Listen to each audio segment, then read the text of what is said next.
નમસ્કાર દર્શક મિત્રો, આપ જોઈ રહ્યા છો વાયએનએન ન્યૂઝ। હવે જોઈએ અગત્યના સમાચાર। શ્રી કષ્ટભંજન સેવા સમિતિ દ્વારા આજરોજ મહાશિવરાત્રી નિમિત્તે પ્રસાદનું વિતરણ કરવામાં આવ્યું। શ્રી કષ્ટભંજન સેવા સમિતિ કે જેના સ્થાપક સ્વર્ગવાસ સચિનભાઈ ઠક્કરે શ્રી કષ્ટભંજન સેવા સમિતિ ચાલુ કરી હતી, તેઓ હવે આ દુનિયામાં નથી, પણ શ્રી કષ્ટભંજન સેવા સમિતિ ચાલુ રહે તેમના પિતા નવીનભાઈ ઠક્કર દ્વારા ચાલુ રહે તે માટે મહાશિવરાત્રી નિમિત્તે આજરોજ દિવાળીપુરા ખાતે આવેલ સુફૃતેશ્વર મહાદેવ મંદિર ખાતે ફરારી પ્રસાદનું આયોજન કરવામાં આવ્યું હતું।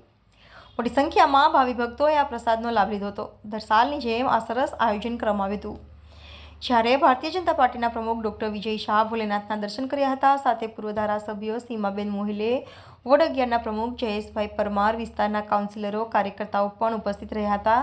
સાથે તમામ લોકોએ પ્રસાદનું વિતરણ કરવામાં આવ્યું હતું। Reporter Rahul Rajput, YNN news, Vadodara. મહાશિવરાત્રિના પર્વ નિમિત્તે વડોદરા શહેરના દરેક શિવ મંદિરોમાં ખાસ કરીને ભાવિક ભક્તો માટે પ્રસાદની વ્યવસ્થા કરવામાં આવતી હોય છે, કારણ કે આજે ઉપવાસનો દિવસ છે અને ઉપવાસના દિવસની વિશેષ વ્યવસ્થા અહીંયા સુકૃતેશ્વર મહાદેવનું મંદિર અમારા ભારતીય જનતા પાર્ટીના કાર્યકર્તા, જેમનું થોડાક જ વખત પહેલાં અવસાન થયું, એમના કુટુંબ દ્વારા એમની પરંપરા આજે ચાલુ રાખવામાં આવી રહી છે। સચિનભાઈ ઠક્કરના પિતાશ્રી અને આ મંદિરની સમગ્ર ટીમ એમના માધ્યમથી આજે એમની ખોટ ન પડે અને ભાવિક ભક્તોને પ્રસાદીનો લાભ મળે તે પ્રકારની વ્યવસ્થા આજે જ્યારે કરવામાં આવી છે, ત્યારે આ મંદિરના અમારા ગોસ્વામી મહારાજશ્રી અને એની સમગ્ર ટીમ એમને ખૂબ ખૂબ અભિનંદન આપું છું।